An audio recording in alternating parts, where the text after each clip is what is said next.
Hi, everybody. I'm Molly Kasch. I'm the Chief Operating Officer of the ISA.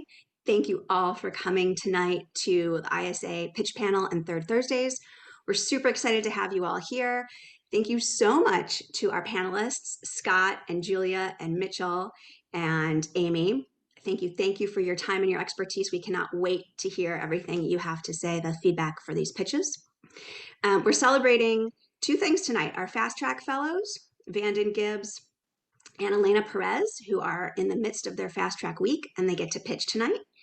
And also our winners of the Virtual Pitch Challenge, who get to pitch tonight. And all of them, and I'll say their names: Lisa Garvey, Sharilyn Kyle, and Tommy Garcia. So we're going to see those 5 pitches, and they all, for pitching tonight, get a copy of Final Draft's new software, Final Draft 12.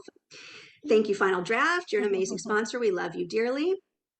And our other sponsors tonight, we have other fun prizes from Page Turner. They are giving away 10 entries. You can choose from either their faith-based competition or their drama competition. And CineQuest is giving everybody on this call $10 off an entry, and Capital Fund Screenplay Competition is giving away 3 free entries, as well as everybody on this call is getting 15% off an entry, a script entry. Did I get all the sponsors? I believe so. Thank you to our sponsors. The way you win those prizes is by going on Twitter and telling us your favorite piece of advice tonight, something that resonated with you, something that you learned, anything you want to talk about, and tag at Network ISA. That's how we will know that you did it. And then we're going to pick at random for the prizes. Thank you, everybody, for being here. We are so excited to welcome these 4 panelists who are going to give feedback on these live pitches. Like Molly mentioned, we're going to listen to 5 pitchers, 2 which are Fast Track Fellows. And then our panelists are going to talk about what they liked, what could be improved, give general feedback. We'll have a little bit less than 10 minutes, for each one afterwards. We'll try to cut that down so we can get everybody out of here, the panelists out at 6. And then after that, we're going to bring up all the pitchers for a discussion. And they're going to talk about how it went, what they think they would change, all of that stuff. So stick around after the pitches are done, because we are going to have a discussion. It's going to be great. So I'd like to introduce our panelists. First up, we have Scott Halley, who is the president of Gramercy Park Entertainment. Thank you, Scott, for being here. And also from Gramercy Park Entertainment, we have Mitchell. Is it Bendersky? Did I say that right? Bendersky. Bendersky. And thank you, Mitchell, for being here also. We have Julia Friley, who is a creative executive at Walden Media. Thanks, Julia, for being here. And last but not least, we have Amy Sullivan, who is a writer's assistant on The Boys. And she's also a fellow screenwriter, so she will have some insight on that side of things. So we are going to go ahead and get started with our very first pitch. First up is a Fast Track Fellow, Vandon Gibbs. Okay, so question: are there racist people in America? Answer: yes. Are any of those people avid college football fans? Absolutely. And if you've ever watched college football, you would know that the majority of the players are Black. So that means you have racist people openly cheering for people at a game that they don't like. Right? And what if these players, these people, these Black athletes felt enough's enough and they actually boycotted a major college conference in favor of a historically Black university and college? What would that do to the country? And that's the divided states of America. It's a look at systemic racism through the lens of college football. Think of it as The Wire, but as The Wire dissected drug dealers versus cops, divided states dissects Black versus white. And in the middle, we have our protagonist, a biracial football player who all he wants to do is play football. He doesn't care what's going on around him. He has a Black father, a white mother, but he's being pulled in the middle of this tug of war, being forced to choose a side in this race war. And for anyone that would think, this is something that could probably never happen, it already has. All schools, major schools, didn't integrate until the late 1970s in college football. So at one point in time, Black players were not allowed to play for quote unquote white colleges. And because of that, this story is timeless, it's timely, and as long as there is systemic racism, it's relevant. That's it. Thanks, Vandon. Okay, so who wants to go first? Amy. Hi, great job. Fantastic pitch. I think since you are basing the opening off of real things that happen in our nation, I would open with maybe some statistics of the amount of people, or any statistics that you can, and then how that correlates to the number of football fans. I think that would really hit home to just show the wide amount of people who fall into this group that you open with, because I think any specificity you can get on that group of people would really help. I also would love to hear some of the shows that are a comp for the tone, what kind of tone you're going for, any of the comparable shows that we can start to picture as you talk about your pitch. Thanks, Amy. Scott? I was just gonna, this is a question to the extent you have any personal experience as a collegiate athlete, or you have collegiate athletes that, run in the family, I think you should, kind of state that, as I think that's an important lens. And Vandon, you can answer if you want. I mean, if I did not play college football. I wasn't good enough. I did play high school though, so. Nice. Shout Mitchell, out North Clayton. Mitchell, what are your thoughts? I thought it was strong. It was energetic. The personality was clearly shown. And I think it's important to establish the premise and the backstory, which you did very, very well. I would love to know a little bit more about not just the characters in the story, because we only learned about one, but where you see the story going, and kind of going more in depth into the future of the story, as well as the premise. I thought I only had 90 seconds. Did I have longer than that? Nope, it's a short one. It's a short one. These are all good things to think about. Maybe there's a little nugget you can throw in there about, just a 5-second or about this is where it's going or how it's going to change or evolve. I didn't want somebody to ring the gong on me to say I was going over my time. So. Well, thank you for staying within the time limits. That is much appreciated. Julia, what are your thoughts? Yeah, I know it's definitely a short time, but I think you can give us a little bit more of what he faces. It'd be like, his girlfriend wants him to do this, or like he's gonna have to go against his parents, or he's gonna have to choose, or just like taste more of what we're gonna get. You don't have to tell us how he's gonna overcome the obstacles, but maybe just listing the obstacles out. And I think really hitting into the emotional aspect of that as well for him, and what he has to overcome with himself throughout the series. So yeah, awesome. I mean, I'd watch it. Thank you. Excellent. Well, Vandon, we're going to get more into the nitty gritty after these pitches are done. So hold tight and we're going to bring you back up in a little bit. Next up, we have Lisa Garvey. Hi, Lisa. Hi, everyone. So go ahead whenever you are ready. All right, excellent. Well, my name is Lisa Garvey. My project is a feature called The Gradual Deterioration of Walter Twig. It's a sci-fi fantasy romance, definitely kind of weird, very whimsical. The Lobster meets Palm Springs meets Eternal Sunshine in terms of two people in a relationship falling down a rabbit hole, which is what I write about, characters falling down rabbit holes, trying to figure out their place in the world. I grew up having to constantly adapt to new surroundings, so I struggled with my identity and where I fit in, and this story is very much about that. So Walter, poor Walter, his struggle with his sense of self is related to mental illness, specifically depression. He plays the cello and is a musical genius, but he's suffering under the weight of that genius because he's profoundly lonely until he meets Shaboan, who he falls in love with, and that sort of alleviates his loneliness problem, but not his mental health issues because his mirror image is messing with him, even walking away on occasion, and this is causing him to question his existence. Then his mirror image pulls Shaboan to the other side of the mirror, and through his loneliness and depression, Walter must save her before he loses her to his reflection forever.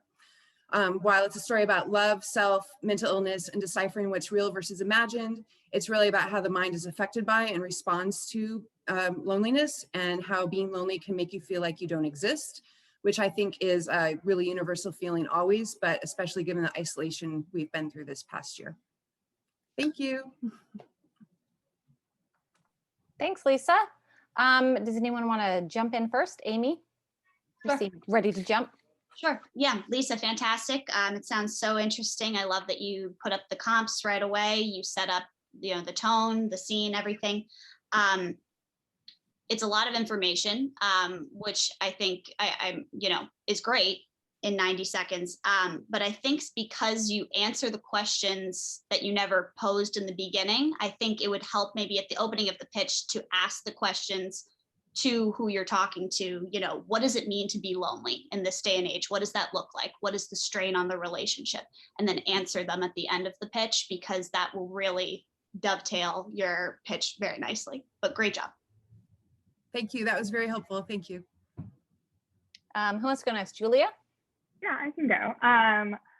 Great comps. I think a really helpful thing with comps is that you then don't have to describe the sort of some other aspects of it, because we get it immediately. So I think you can save some real estate, because your comps are so good and engaging up top, that you can save some of the real estate and take a little bit more time, not less information, but kind of more of the storytelling of it. So like weave us into it a little bit more about like he falls in love and then all of a sudden, just like paint us the picture a little bit more. And I think you can, again, it's tight, but you can take the comps are so good, you can save some of the end of it. I also really love that you addressed the why now, with COVID and stuff. I think that's always really important, and you nailed that. So yeah, good job.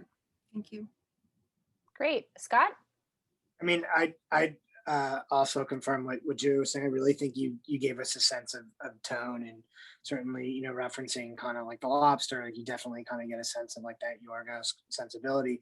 Look, I just would take an opportunity to kind of, illustrate the world a little bit more, because I think that's what's going to separate this idea. Okay. And Mitchell? Yeah, I hope it's not a cop-out. I agree with everyone. And I specifically agree with what Amy said about kind of posing those questions a little bit in the beginning. And if that means taking out a sentence or two or three from the story, I think that's okay, because it is a lot of information. And so perhaps condensing that to give you more time to pose the questions, and maybe through that establishing a little bit of the world might help flesh out the setting of your story. Excellent. Good. All right. Thank you, Lisa. And we're going to talk to you afterwards, after the pitches are done, and we'll kind of get into where your head is. Okay. So next up, we have another Fast Track Fellow, Elena Perez. Here she comes. Hi, Elena. Everybody. Hi. Hi, how's it going? We are good. Go whenever you are ready. All right, cool. Well, my name's Elena, and well, I moved to LA recently from New York City, where I worked in technology and media startups. And that experience got me thinking, I was involved in innovation all the time, working and thinking about it, writing about it. And, one of the things that it's really inspired me to think about is our responsibility to innovation. It's something that becomes really important when you think about the next big wave of change, especially like biotech, things like cloning and gene editing, and the technology that my 1-hour sci-fi series is based on, artificial wombs. So Ecto Girls is about a group of teenage girls raised in isolation as part of a reproductive experiment. When the project is mysteriously abandoned and they're left for dead, one determined girl ventures out to find their maker and save their lives. So the series is set in a near future dystopia with a tone similar to The Wilds. It also explores kind of the identity issues of Westworld, although the girls are not robots. It centers on Jimena, Mina. She's 15 and she's raised with 5 other girls in a remote compound, with the understanding that they'll all join the real world when they prove that they can survive. They're put through a vigorous training program to prepare for the outside. They live in great anticipation of these exits, when their life really begins. Mina, she's kind of rough around the edges, but she's super loyal. And she believes everything that their creator, Dr. Gracia has told them. Most importantly, that when they leave, they're going to be welcomed as heroes of a reproduction revolution. The world is awaiting them. So when they're cut off from headquarters, Mina can't believe they'd be abandoned. It just doesn't make sense. They're way too important, right? So she, along with one of, an unlikely companion, really the most cynical girl in the bunch, they head out to find their creator. Mina wants to save their lives, but she also needs to prove that everything she's been told about their identity is true. So season 1, we follow Mina as she navigates like an unfamiliar world. It's kind of harrowing, but and she's going to unravel the story of the truth about the girl's origins. So through her journey and through the experiment, we're going to explore questions like, who defines your identity? And are we ready for the future we're creating? Thank you. Excellent, Elena. Who wants to go first in here? Who wants to jump in? Julia? Mitchell? I can go, sure. Okay. I loved your log lines and kind of like the brief introductory way that you kind of brought out the world and the characters. I love that you explained that you not only gave comps, but you explained specifically how those comps relate to what you're making, and give us a more detailed vision of what it would actually look and feel like. I think navigating season 1 isn't particularly necessary. Okay.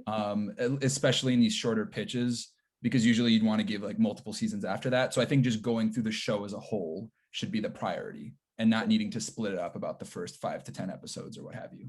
Super, thank you. Great. Yeah. Amy? I thought it was fantastic. I thought that it sounded like a professional pitch, in my humble opinion, as a writer's assistant, keep in mind. But, I've heard lots of pitches, and this was fantastic. I would love to know, I've been taking notes, but I don't believe you mentioned an antagonist, what they're facing, who they're up against. Or did you, and I missed it? I not explicitly, no. Yeah, so that makes sense. I think that would help.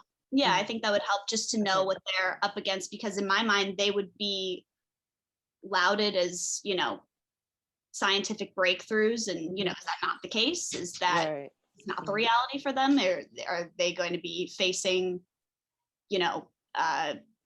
people who are against this kind of science because it goes against their religion? I think there's a lot of obstacles that we could touch on that relate to our modern world right now. But fantastic. It was awesome. Great. Thanks for the suggestion. Yeah.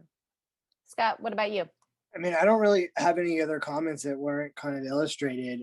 But I mean, I will say, I really think, a lot of sci-fi kind of gets lost in kind of an absence of a theme. And I really thought you captured this theme of identity really well.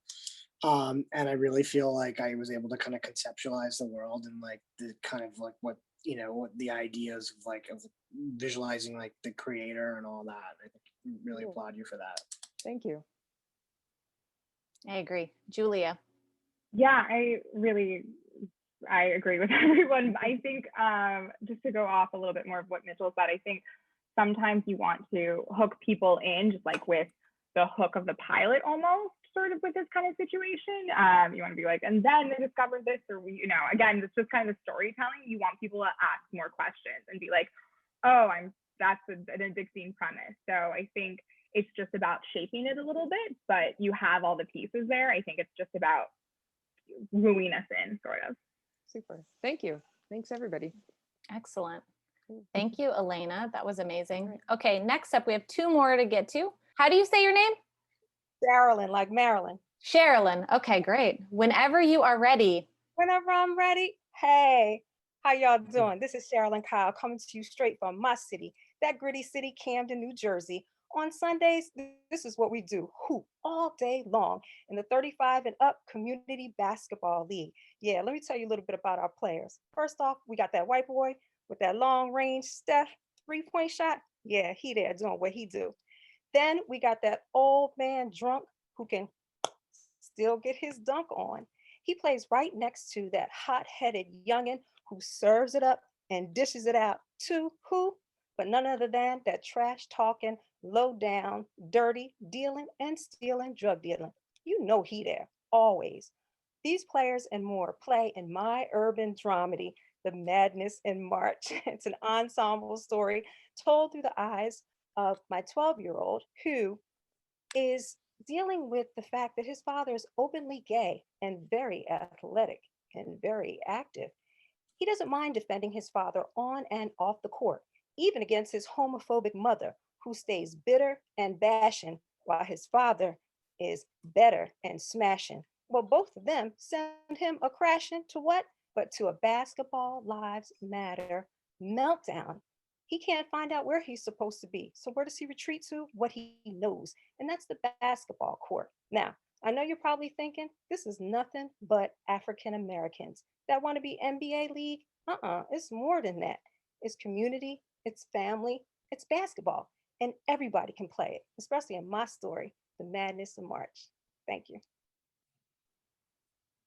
Excellent. All right, who wants to jump in here first? I will. Okay. I think you have a really interesting kind of conflict with a kind of like a strong point of view, and I would kind of try to put that up top. Like I think your dramatic like performance here like really like hooked us and was really inventive and really encapsulated the characters. But I think that trying to put that up top might help hook us a little bit earlier. Mitchell? I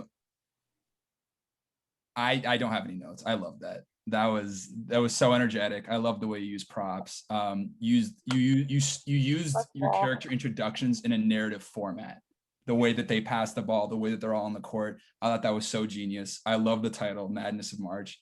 But you also made it about community in the end. So you also approached the theme, I think, in a really strong way. But I agree with Scott about his note. But yeah, I loved it. Thank you. Excellent. Amy?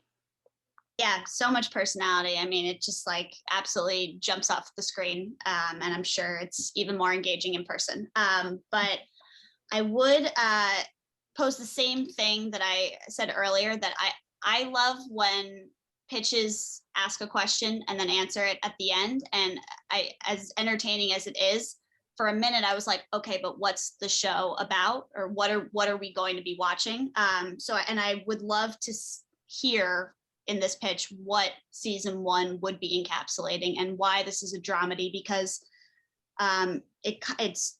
it reads as a comedy, how engaging you are, but I'd love to hear the obstacles and what they're up against and what's going on in the community and what's going on in the city, and how that affects their basketball community. Thanks. Excellent. Julia? Yeah, I loved the introduction of the multiple characters. Like, again, very short amount of time, and you introduced us to so many people, and you also, by introducing them, set up what their issues with each other are going to be as well, which was really well done in such a short time. I think that was really great. I think you really set the tone for the location as well, which was great. I think, it sounds like the town's a character really, which is some of my favorite stuff when it's kind of an extra component, especially with the community and stuff. I think maybe just a couple comps in there just to like zoom in a little bit more on the tone, and like, there's a lot of half hours out there, is it more Modern Families, other things that it can be all over. So I think just to set that a little bit up. But yeah, I really enjoyed it. Uno, dos, tres. Okay. Hi, I'm Tommy Garcia. I am pitching an animated comedy series pilot titled Mergaze. It's an animated comedy series for adults aimed at LGBTQ plus viewers, but with a crossover appeal to broader audiences of Comedy Central, Adult Swim type fare. It follows two 18-year-old buddies from Orange County, California, Skylar and Marcos, who come out to their wealthy but controlling families who are not okay with the gay. So naturally, Skylar and Marcos steal a yacht to start a new life at sea.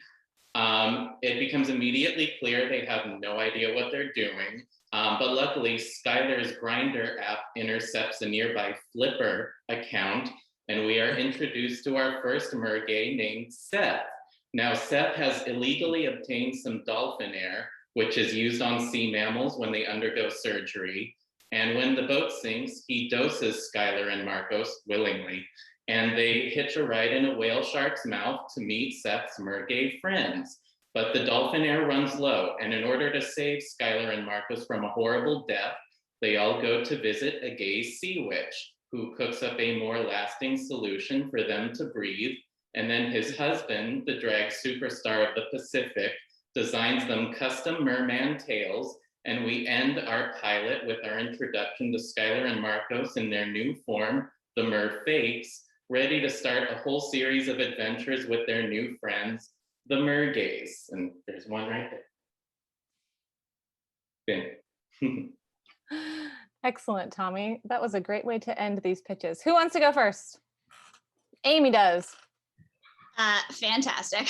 I love it. I'd like to watch that today. I would love some character descriptors for Skylar and Marcus and why they're different, why they're friends, besides the fact that they came at this life crossroads at the same time. I'd love to see what kind of conflict they're going to have. Do they agree all the time? Do they not agree all the time? I think that would really help us get a good understanding of them. But great job. Thank you. And Julia. Yeah, I think it was so much fun.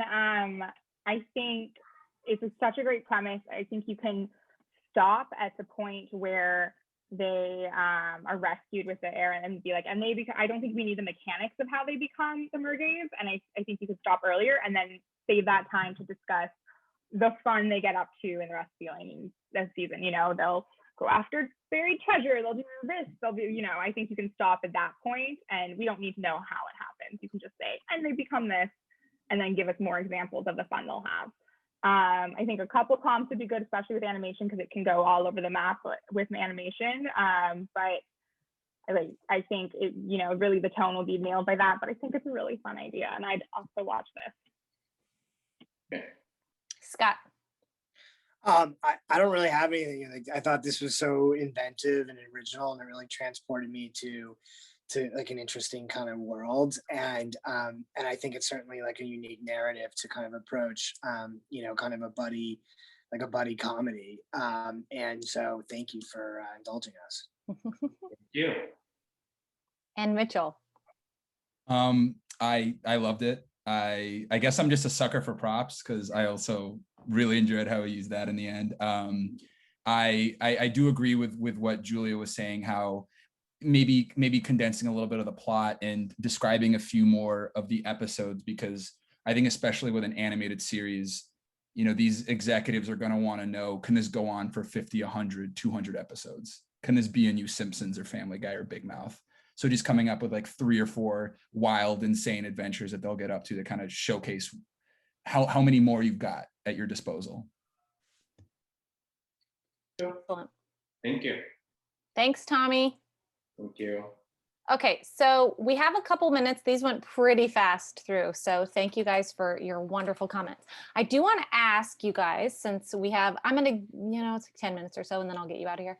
For Scott and Mitchell, when you guys are working with your clients on pitches, what do you tell them is, like, when you're working on those, what's the most important aspect or part of a pitch to you guys when working those with your clients? I think it's about having a personal connection to the story, and kind of just having an investment and just really being able to kind of, you know, just buy into the characters and kind of feeling like they're jump off the page and they're multidimensional. Mm-hmm. And Mitchell? I think something Scott and I really value in any client that we work with, and something that we try and get as much as possible out of them is voice, is personality, regardless whether it's, you know, a comedy or a biopic or something. Regardless of what the subject material is, really knowing by the time that you finish this pitch or the script or outline, whatever, you know exactly who the person behind it is and why they specifically are the perfect person to be telling this story. Excellent. And Mitchell, since you're talking and you're not muted, you mentioned that you love props. When is a prop when does a prop go too far? Is there a fine line between props? Is there too much props? Or are you just a lover of like anything visual that helps with the presentation? I think the prop just kind of depends on how good the pitch is. So a prop can never save a pitch, but if it's great and there's an energy to it and it's called for, I think it highlights the inventiveness of the person behind them, especially when they're in this little box on a computer. How can that little box be as innovative as possible in 90 seconds? So. Yes, exactly. Julia, for you, are you hearing pitches? How has it been for you in the world of Zoom, and what's different in regards to, and this can be for anyone actually, how is it different in regards to hearing pitches live versus on Zoom? We've definitely been hearing a bunch of pitches. With COVID, we've really sort of upped our development because we had time to. So it's been great. Pitches on Zoom took a second to get used to. There is sort of a energy in the room. I think it's really almost an advantage though for writers. I mean, you can have your notes up there. You're not fiddling with cards. You can be reading. I don't care if you're reading. The visuals have been great a lot of times that we've been getting. That always is nice to kind of keep people engaged. I find pitches are, even just the logistics of like, you don't have to drive across town and gather 6 people. It feels like they can happen a lot faster. And we've bought pitches this year, we've bought a couple, and I think it's really about keying into the why now of something and making sure there's a space in the marketplace for it, and also filling, going to people who you think will like it, and trying to know your audience. If I'm Canadian, if it's a Canadian writer or that takes place in Canada, you have my undivided attention, things like that. So and also looking at what they are making and making sure they don't have something super similar to it already, because everyone wants to spend their time with different projects, and it's such an easy no to be like, oh, well, we've already got this. So you want to make sure that you're bringing something new to the table. Excellent, thank you. And Amy, since you are both in the development and production side of things, and you're also a screenwriter, how do you think for you, you like tuned in really well to these pitches and kind of like at the beginning what you wanted to hear and what you wanted to feel or picture, if you will. So for you, like, what's the most important aspect of a pitch in terms of like, for someone who's listening to get it in their brain and understand, okay, here's what it is, so then I can really understand your story? Just what's the most important part? Yeah, like how does somebody pull you in at the beginning? A personal touch, I would say. I would say as a writer, that's the only times I've had success so far. Just making a very personal connection to the script. Otherwise, why are you writing it? Why wouldn't they get somebody else? And I think making that very clear from the get-go, what your connection to this story and to why you're telling it now is probably, in my mind, the most important thing that you will say during that pitch. Obviously, the plot and the characters and the themes are also important, but I love when, and I can only speak for the people I've worked for, who are the people making the decisions in the room. And even when they meet with writers to come be staffed on The Boys or anything, they want to know why you want to work for The Boys, why you want to work for This Is Us, why you want to work for any of these shows, and what you see in yourself on these shows. That's really the biggest part, I think. Great, thank you. And Scott, I wanted to come to you because I wanted to ask you and Mitchell this question. When you guys are meeting writers and doing meetings with them, deciding if you're going to rep somebody, what do you, besides voice, I guess, what do you look for, and what does somebody do they need to come to you with 5 ideas? Do they need to have 30? Do they need to have how many finished scripts? Like when you're taking someone on, what are you looking for? Mitchell, you want to jump in? Sure. I know the industry loves comps. When I have trouble figuring out a comp for a writer and I can't compare them to anyone, and they have that unique risk-taking, bold quality, writer or director, filmmaker in general, that is when I get very enticed. When I'm like, I don't know what box to put you in. You seem like someone who's kind of paving their own path. That to me comes off as very interesting. Amazing answer. I love that. Scott, do you want to add to that, or?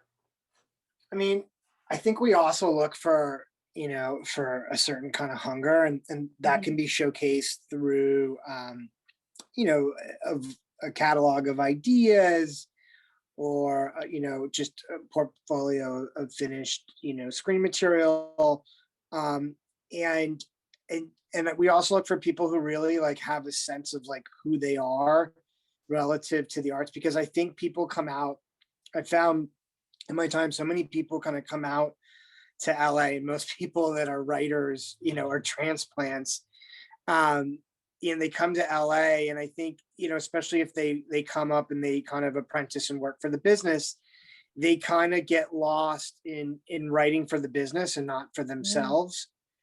And, they try to think, well, like this show's successful, how can I create my tweak of that? Rather than kind of just, really thinking within just an original kind of lens. And so I just think that, the originality will always prevail.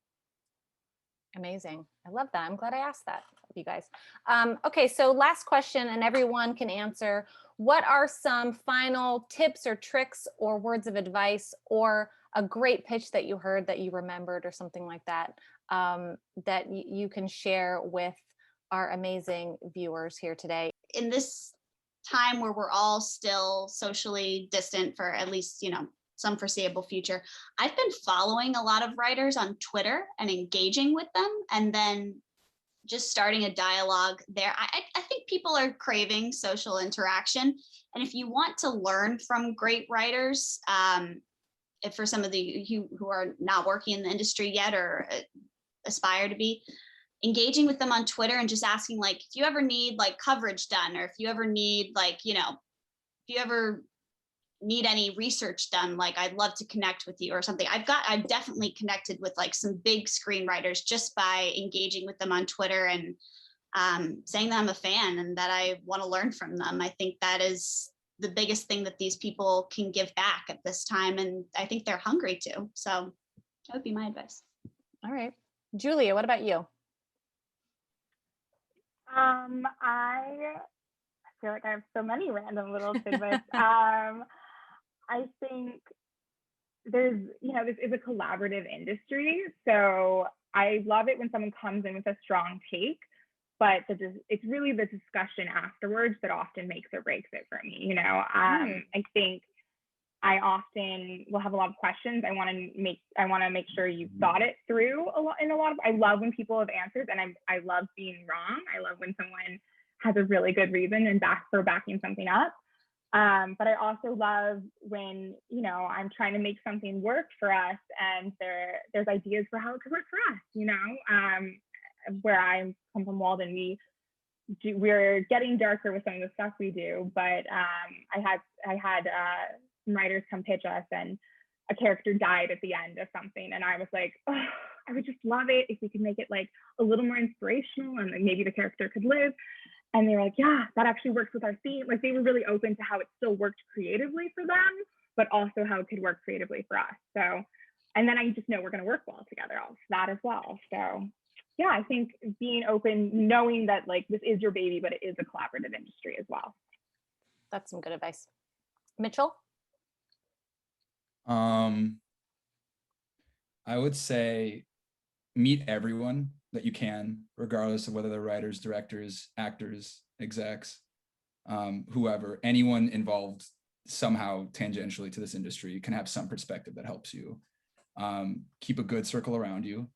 keep a good team around you, like good managers, and just be nice, be good. Try and leave this industry better than when you entered it. Oh, I love that. You're my people, Mitchell. I like it. I think you got to try to be strategic in networking and thinking like, what's your end goal? And like knowing that may not get to the source that you need to tomorrow, but how can you organically build relationships that get you to those people? Because, you know, especially in the TV business, I think when you're in a normal working, you know, in-person room with people, like they want to be surrounded by people that like can vouch for them. And so the more writers and the more people you have in the community that can vouch for you, especially in your first couple jobs, like it goes a long way. Excellent. Awesome. Well, thank all of you guys for joining us. Everyone who's here, stick around because we're just going to switch panel and we're going to bring up all of the pictures and we're going to talk to them. But thank you, Scott. Thank you, Amy. Thank you, Mitchell. Thank you, Julia. You guys were fantastic. I appreciate your participation. Let's give a virtual round of applause for all of our pictures in the chat. Everyone give a clap. Yay! You guys did so amazing. I know that it's nerve-wracking to just pop up on screen and be like, hello, here I go. So I want to hear from each of you, just now that it's done and you're kind of coming down from it, how did that go for you? How do you think you did that time versus like maybe the first time you started working on it? How are you all feeling right now? Who wants to go first? Lisa, you go. You're unmuted, so you go. Well, honestly, I did this just because I have a hard time controlling my nerves. Mhm. So it was an opportunity to put that to the test because I can practice by myself all day long and it's fine. But until you have to do it in front of people, then it becomes different. And telling yourself it doesn't mean anything, but still when these eyes are watching you, it means something. So for me, that I got through it and I didn't stumble too much was like a victory. Awesome. I love that. You know what? I think that's such an important aspect is putting yourself out there and being brave, because we can all sit at home and practice it 1,000 times by ourselves and it can be really good, but it all changes the moment that you get in front of somebody else. So kudos to you for putting yourself out there. It's amazing. Elena, what about you? Yeah, it was fun. I think it's putting a pitch together, especially something that brief, really challenges you to think about your story in a different way. And I think one of the things that, whether it's this pilot or other pilots, like just trying to tell the story in such a compact way helps you identify some weaknesses and, you know, polish them, or at least find the gaps in how you're thinking about it. So it was great to be able to present it to folks and share it with everybody. Your project sounds really cool. So thank you. Good luck to you. Sharilyn, how about you? Oh, you're muted. Yeah, I am. Well, for me, I'm a teacher. So visuals and all that, this is me. I would prefer to be in the room and in the space so I can get the energy of the people. Like I'm not into the whole computer thing. For sure. That's been very difficult. But the one thing for me that I wish I would have said was that it's a feature. It's a whole nother direction. I was like, okay, if y'all want it to be a TV show, okay, I'm not going to. It's a feature. And all this time I've been practicing it, and it never even occurred to me that I didn't put it in there, that it's a feature. So thank God for the props, but you know. I love that honesty. I love that. I mean, I think that that's another aspect of when you put yourself out there and you do it in front of somebody else, those things come up. Well, oh duh, I didn't say it was a feature. Never said it. Yeah. Never said it. Vandon, how about you? Should I call you Van or Vandon? Van is fine. It's fine. Van, okay. Yeah. I thought it was fine. You know, I try to break it down like a movie, like 3 acts. You know, like and have each act be 30 seconds because I was trying to stick to that like 90-second. You know, like 30. Like this is what it is. This is who it is, and this is the why kind of thing. You know, to kind of have like to keep me on pace structure wise, so I'm just not like rambling kind of thing. Right. You know, with something like this, I'm kind of with Sharilyn. Like, I talk to people for a living. So I'm better being in the room so you can read them more and there's more interaction as opposed to people taking notes, you know, like I'm talking and they're jotting, what are they writing kind of thing, Right. you know? But yeah, I got through it. It was fun. All right, good. Tommy, what about you? Yeah, it was great. It's sort of like a catch-22 because, you know, you narrow it down to the 90 seconds for the pitch you submitted, then you get selected and you're like, oh, well, I could change this and change that, but you don't want to change anything that got you through in the first place. So I was sort of like, well, I guess I won't change anything. And, you know, all the things they said, like, totally, like, you know, I know what the comps are, I know what the future episodes, like what happens and all that stuff, but like, again, 90 seconds, like, you don't want to, you know, alter the formula. So yeah, I guess I don't know what I would have done differently. I guess it's just kind of one of those things, you just keep doing it and you get better over time. So yeah, that's all I got for the moment. What did you guys like? And like when you were watching somebody else pitch, did any of you guys go, oh, that's a good idea, I'm gonna think about that aspect of mine and kind of like tweak mine? Or another pitch, just pitching in general, like, did you guys recognize something great from one of each other and kind of go, oh wow, yeah, that's something that I could incorporate? I like the way Elena started. You know, it felt very conversational, like something important. This is a pitch. Listen, like, you know, kind of thing. I like just like easing into it. I like that. I thought that was cool. It's funny that you say that, Van, because I listened, your opening was so strong and just sort of pulled everyone in. And it was, you know, I think it's just interesting to see different techniques, because I thought, like, as soon as you started talking, it was like, whoa, let's pay attention. So it's fun to see different things working, you know. I think that's a tone thing though, isn't it? Sorry to interrupt if I just spoke over anybody.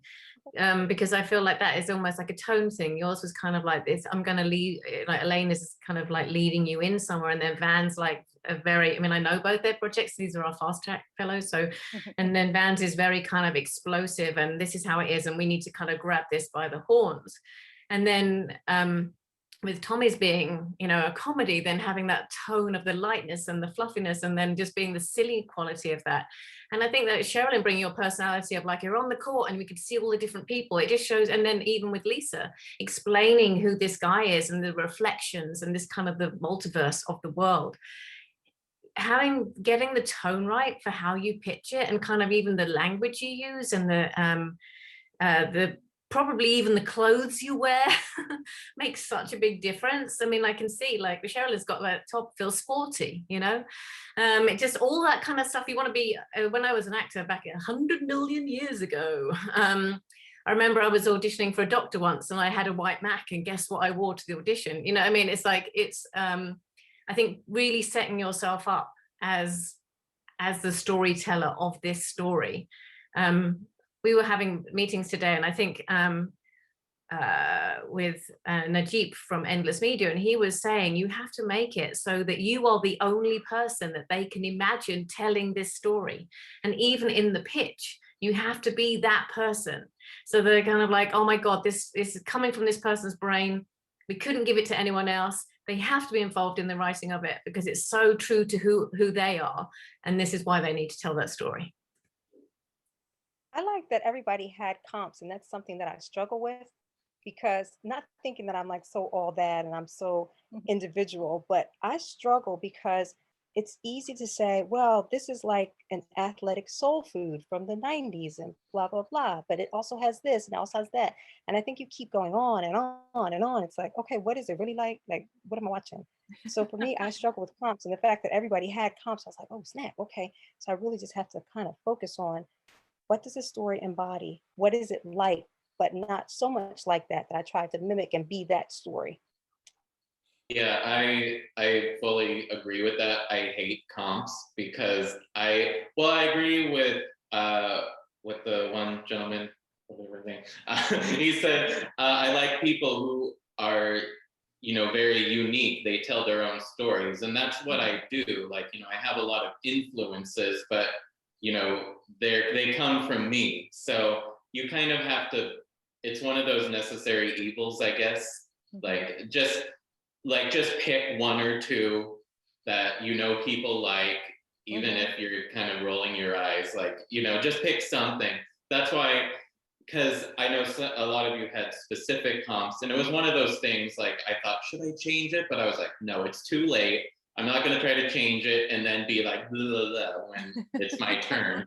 So, but I was just like, you know what? I said Comedy Central, Adult Swim, like, fill in the blanks. And especially because it's so many disparate sources, like it's Queer as Folk, it's Looking, it's South Park, it's 90s Simpsons, it's like all these things. So yeah, I would say maybe put everything, like I just got this Prompt Smart app.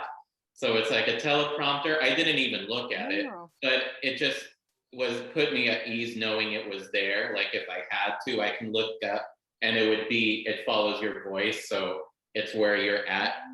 So I probably, if I could do it again, I would have put everything I wanted in there, since I barely looked at it anyways. So, you know, if you do get the chance, like, oh, if you do, maybe they aren't, you know, as strict on time as I thought, or, oh, maybe they will want more of that. Like, I probably would have put more in there, but, you know, it's just one of those things. What's that app that you're using? There's a bunch, but this one is Prompt Smart. There's like Prompt Smart Plus. I got Prompt Smart Lite. I don't know. It had more things, but yeah, it's like I didn't even look at it, but it just helps, like, to know it's there, like, in case. What other cheat sheets did you guys have? Like, what's your cheat sheet of choice? Do you have it up on your screen on the side when you guys are zooming? Is everything in your brain, or do you have kind of like on the side? Sherilyn's like, everything's in my brain. Everything's in my brain. So I just blame the brain if it don't work.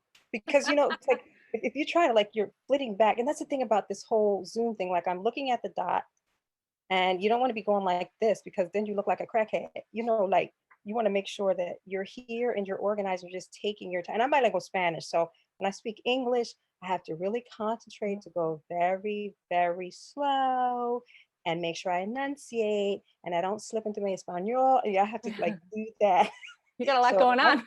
Paper, it's not happening. I'm getting lost. Right. I'm getting lost. I didn't look at anything. You didn't look at anything? No. You got it all up here? Well, I mean, I just, you know, went over it a few times and timed myself today and just kind of practiced, like, you know, and get it and then forget it kind of thing, and and overdo it so it's stale. But, you know, I feel like if I would have tried to have something up and where am I now, to me that throws off my rhythm. It can trip me up. And for me, the trick of public speaking is, like, I know what I'm trying to say and you don't. So like, if I slip up and I could easily course correct, you know, you don't know that I've just messed up. But if I'm stumbling off of a paper, it's more evident to see. So how do you course correct? What's your strategy? I know my story. Okay. I mean, I could talk about my story for 90 hours, let alone 90 seconds, you know, in season 2 and season 3 and season 4, but it's just about, again, 3 acts: set up, the middle, and the payoff. Lisa, do you have any cheat sheets, or do you have anything on the side? Of course, I'm so nervous. I have to, otherwise I will feel like I'm falling off a cliff the entire time. So I definitely need a safety net, and it just, any extra calmness that I can bring myself, I'm going to use. But Sharilyn, I could totally tell you were just like, and it was awesome. I always have to have something up, even if it's bullet points or something, because sometimes if I get off track, I need to just quickly go, okay, where am I? And I don't have it like all written out, but yeah, I'm with you on that. I just love a little like safety net there. Elena, what about you? Yeah, I also do. I have a, you know, paper handy for in case it's a safety net. I mean, for me, I tend to embellish a lot when I speak. So when you're doing something for like 90 seconds, my goal is to make sure I'm not going into the, like, you know, 2.5 minutes sort of thing, because you know, try to keep it contained. So I keep something handy to keep me on track a little bit. Right? I mean, I had a few little notes written down from when I practiced, but I have them here, but I didn't even look at them. It's good. And then how do you guys, I mean, we asked Van how he recovers. He just knows his story inside and out. Does anyone else have any tricks on recovering from losing your place or having a complete brain fart or, you know, like getting off track or going on a tangent, having to pull back? And this can be talk about longer pitches also. I mean, this doesn't have to just be in the 90-second pitch, just pitching in general. How do you guys find that you can get back on course if you kind of lose your way? So I once tried the prompt app. It was at a workshop, so it wasn't super high stakes, but as I was doing my pitch, I hit something and it tripled the time that it went.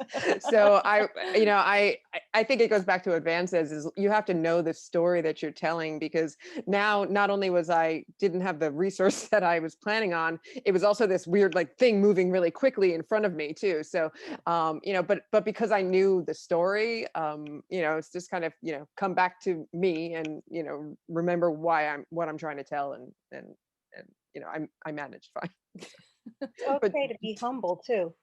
I think it's okay to just say, oh damn, I lost my place. Like I think that's okay, and I think it shows a bit of not only your personality, but you don't need your story to be perfect. You just need to be able to convey those parts, and if that's the part that you land on at that moment, just go with it.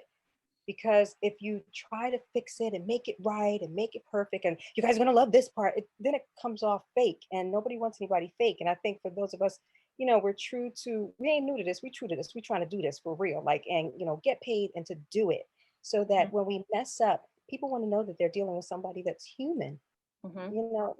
Our characters are not perfect either. The story's not perfect, and that's why you can connect to it. So I'm not perfect either. I'm sorry, I made a mistake, and I really wanted to tell you this, and then just go like that. I think people can appreciate that. Yeah, agreed. Tommy? Yeah, I guess you just have to remember it's not like an acting audition. They're not gonna fault you, at least I don't think so. If you falter a little bit, like if you believe in your story and it's a solid concept, you can veer off a little bit, So actually that's why I like props, not because I necessarily like to use them, but like if I slip up, I can be grab a prop. Here's shark person, like I don't know, say something funny, or just have maybe little extra tidbits, extra little factoids about the story, about the concept. Maybe you can throw it in there until you get on track. And that's why I have that app. You have it so you can lose it, but it's there just in case. So I just remember why you're there, why you're pitching, why they're listening to you to begin with, and just get back into it. It's not a big deal. Yeah, and they ultimately want you to succeed. They want something great from you so that they can, how many pitches do people hear all the time and they want it for you? They wouldn't have signed up to have a meeting with you. They wouldn't have called you in. They wouldn't be on there if they weren't rooting for you. So that's what you have to remember too. It's not like somebody's just like, blow it, get ready. So Felicity, do you want to talk a little bit about, shift gears a little bit and talk about this fast track week and talk a little bit about Van and Elena? Yeah, I will talk a little bit, but I think again, I'm going to let Van and Elena kind of talk to how it's been for them. When the world was different and things were outside, we're getting there. This event used to be live and there used to be cake for the Fast Track Fellows, and I've told them this, and they're like, you haven't sent me any cake? I'm like, that was a mistake, actually. I should have sent you some cake so you could at least eaten some cake at this moment. But we always had a party and a celebration, and I kind of like, woohoo, this is amazing. Because that is the thing about being chosen for a fellowship, is that it is us in the world telling these two writers in particular, and all writers everywhere, that you have a voice, that you have a place in this industry, and that we believe in you. And what I love about the Fast Track Fellows from the past has always been that sense of belief, being chosen, has turned a little switch on in them. Again, we can't do anything. Everything is down to you, the writers. You've got all the power. It's your story. And so all we're trying to say is we believe in you. And these two fellows are two people that we believe in amazingly so, with my whole heart, with my passion, would champion them forever. They're both second careerers, which I think is also something to know. They've done other things in their lives, which I just think makes you even more qualified to be a writer. And they've got different backgrounds. Van is also a writer-director, and Elena is a writer and a poet. I mean, like, how magical is that? I mean, it's just wonderful. This week has been meetings, Zoom meetings, having general meetings. I think there's been a real kind of sense of having to pitch their ideas and other projects that they have, and then just themselves as a writer. Any meeting you go into, it's really, are they going to get along with you as long as like your work? As you said, Sharilyn, I mean, like, you being human is exactly what you're looking for. It's just another human sat on the other side looking at another human saying, are we going to play together, or our stories going to mix? Can you make me a lot of money? So I mean, that's really what they're doing. But I think, you know, so you just have to kind of understand that, enjoy the process. And I think they've had a really great time so far. They've got 2 more meetings tomorrow, and 1 more that we've had to push because the producer was so busy with a new show. So that's great. They're seeing people from Berlanti Productions, Echo Lake, CAA, Endless Media, Lawrence Bender Productions. I'm having to look, Big Ideas, and the writer Lamont McGee. So I should have put that there so I could just do that. But I didn't. I put it down there. So it's been a really fun time. They're doing incredibly well. Everyone has asked for more material, or they're given out their email address, and that never happens. So they should feel very proud of themselves. And so it'd be really great, actually, just to hear from, maybe Elena, you can start, about what this week has been like for you and what you've learned, and congratulations and well done you. Thank you so much. Thanks. You know, you've all been incredible and so supportive through this week and leading up to it. So I'm really grateful. It's been a really fun week for me. Just having conversations with people about story is just the most fun thing.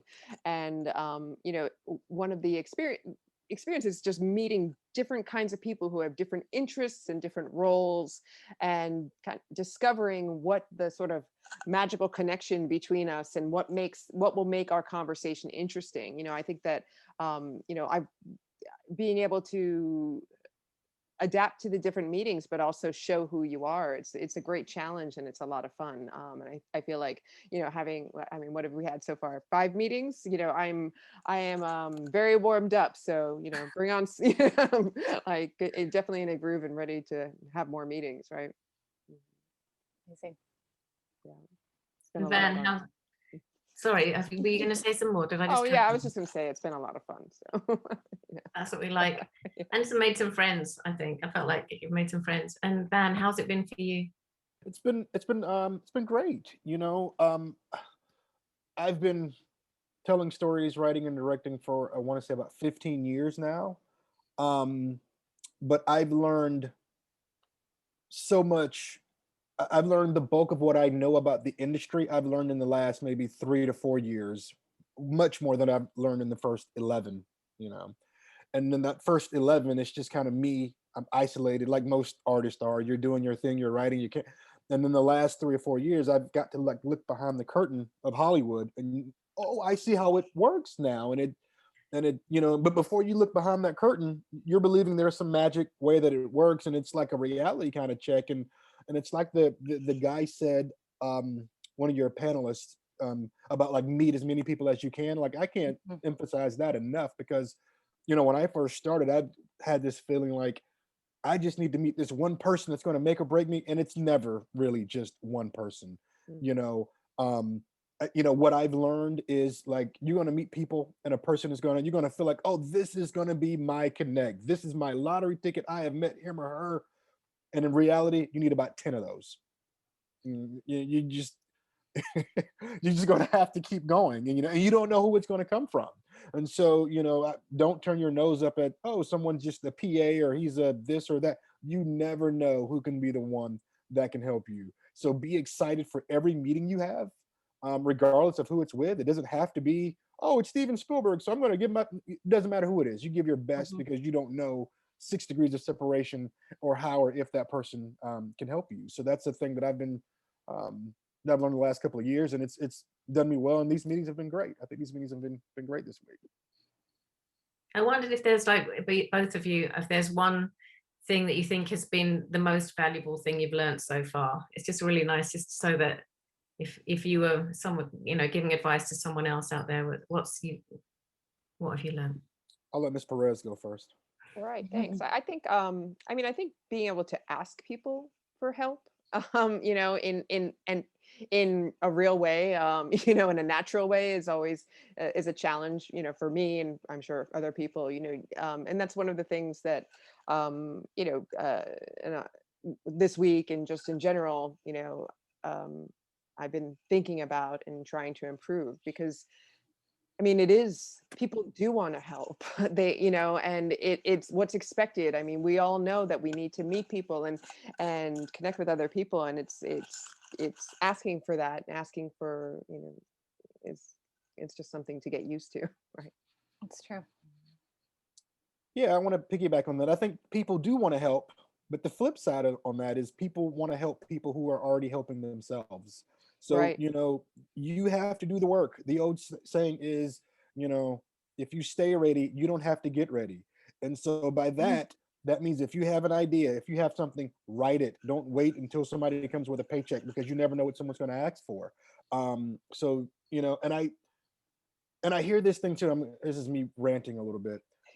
Go for it. About how Hollywood is and how it, it's not based on talent, it's based on luck and who and all this stuff. And some of that is true, but I think you need to split your time equally, because the people that sit around all day and say, well, craft doesn't matter, it's about who and they're just waiting for some big break, you're not working in your craft. So I think if you do make enough connects, you're going to meet someone, yeah, but then eventually you're going to have to give them your script.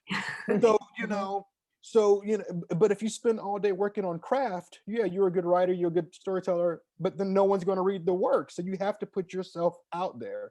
So there needs to be a good mixture of working on your craft and promoting yourself. And it's one of those things like, if you meet, I'm using Spielberg today for whatever reason, but if you meet Spielberg at Starbucks, yes, that's luck. Holy cow, Steven Spielberg. And he asked for my script. But if you give him the script and he likes the script, that's not luck. That's craft. Right. It's craft. So, we got to work on our craft, and you work on your craft until you get lucky. And this has just been a great week. So I think Steven Spielberg likes Coffee Bean, though, just so Hey, this is being recorded, so if you ever watch this, Steven. We should be so lucky, I hope. Felicity, do you have anything else to add about Fast Track, or should I ask my final questions from everyone? Yeah, I think we should ask our final questions. The only last thing I was going to say is that I really appreciate all the people that come and support these events. So all the people that have listened, all the people that, when you're watching this later, when it goes on YouTube, because this is our community. This is a writers' community. We need each other. The fact that people tuned in to get better at their craft, great point, Van, and to help each other out and to support each other in the comments is everything to me. And I really love it when you've done these questions, if we can all turn our cameras on at the end and wave at each other like we did last time. Just get ready to do that, because it's so nice scrolling through, just waving at each other at the very end. So I don't think we can do it because it's a webinar this time, but next time we do a meeting, I know. But honestly, I love this community. I'm so grateful for it, and everyone did such a great job today. So well done, everybody. So we're going to wrap this up, but I want to ask everybody on this panel currently, especially Lisa and Tommy and Sharilyn. What is your plug to our viewers on here about putting yourself out there and submitting these pitches? And one thing to say is, please do these correctly. Don't send a video trailer. Don't do a 5-minute pitch. Try to stay in the parameters and follow the rules, because you will just be disqualified no matter how great your pitch is. So what do you guys say to those people who are kind of on the fence or are going, oh, I don't want to, like, we all get nerves. Everyone gets nervous. No one really wants to put themselves on up here and like mess up or anything like that. So what do you guys say just about this experience in general, putting yourself out there, and what do you want to tell our viewers? I can go first. I would say just do it in a way that's organic to you. You know, there's so many festivals and panels and just all sorts of stuff. Like you can go broke submitting to everything, but like, you know, just keep an eye out.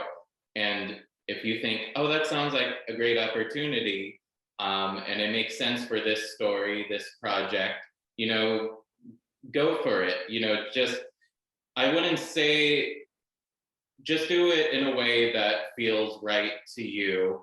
And just remember that the story comes first. You know, the story, these people are used to dealing with people who are kind of, you know, a little kooky. I can speak for myself personally. So, you know, just remember that, you know, it's movies. It's, I mean, do the work hard, but it should also be fun. So if something doesn't feel fun to you, you have to ask why, and, you know, just know yourself. And I know that sounds cheesy, but, you know, just take every opportunity you can and do it in a way that, you know, you can go to sleep at night saying, you know, whatever happens, I did what was right and I tried my best. So, yeah. Oh, Tommy, I love that. Oh, thank you. I was just going to rant. No, I love it. Okay, great. Sherilyn, what about you? Just to piggyback off of what he's saying is that, you know, tiene que trabajar. You have to work. I'm very old school. You know, I'm not a social media person. I'm not like my brand. No, it's just my script. And it can get better. Even when I think it's the bomb and it's just blowing up all over my page, my final draft is like all over the place. It still needs work. So you're not done when you get to the end. Go back and work on it some more. And just don't get so full of yourself that you think that you don't need to do the work. You always should be writing. And I always say this, I'm not always typing, but I'm always writing because I need to get better. And I just feel like, I just want to thank you all so much for just giving me this opportunity, because you don't know, I was like this. I couldn't even walk in the door. My husband was like, can you come in the door? Because my head was like, woof. I just felt like, wow, finally. And it just feels so good to have this opportunity and to have this community and become a part of the community with your work. So after you've done the work, share your work with the community. You know, you're not an island. You're not an island. Well, we love you. I love you. I think you're amazing. So thank you for being part of this pitching challenge. Lisa, what about you? Well, she gave me the perfect jumping off point, because I was an island for a very long time.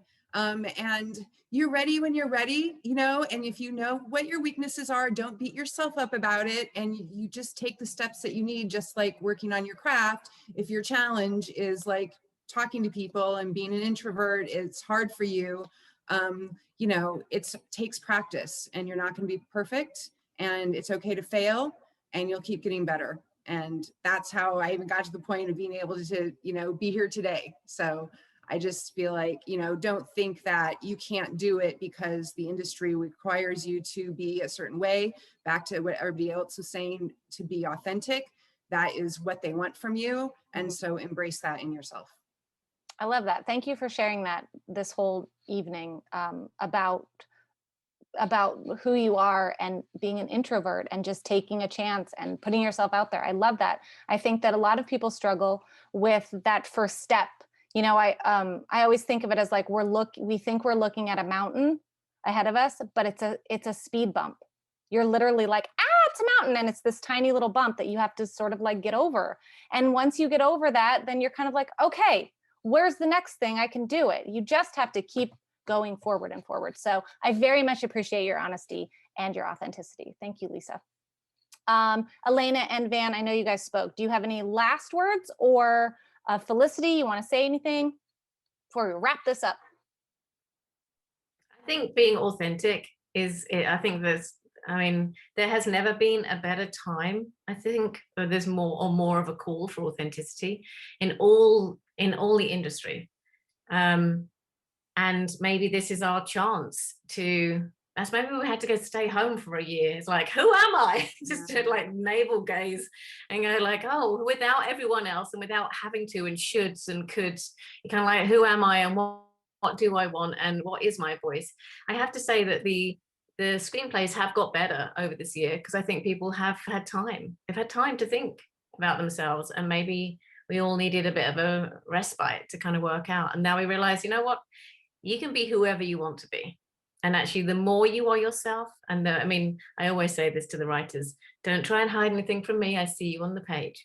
So, but we want to see you on the page. Your delicious heart, your kindness, your sweetness, your angst, your joy, your hardship is what makes you human. And that's what gets us, that affects us too. It gives us catharsis as viewers and as readers. And it reminds us that we're all in it together. We're all one. So do it. My final word. Thank you, everybody, for being here for our pitch panel and Third Thursdays. We are so appreciative of everybody who joins us, not only as our viewers, but also coming up here and just being brave and doing it. And then you're teaching other people, and it's just wonderful. I had the best night tonight. I think all of you guys are fantastic. I love our expert panelists, execs. I'm just really happy. I feel the community tonight. So thank you all for being here. Thank you. All right. Good night, everybody.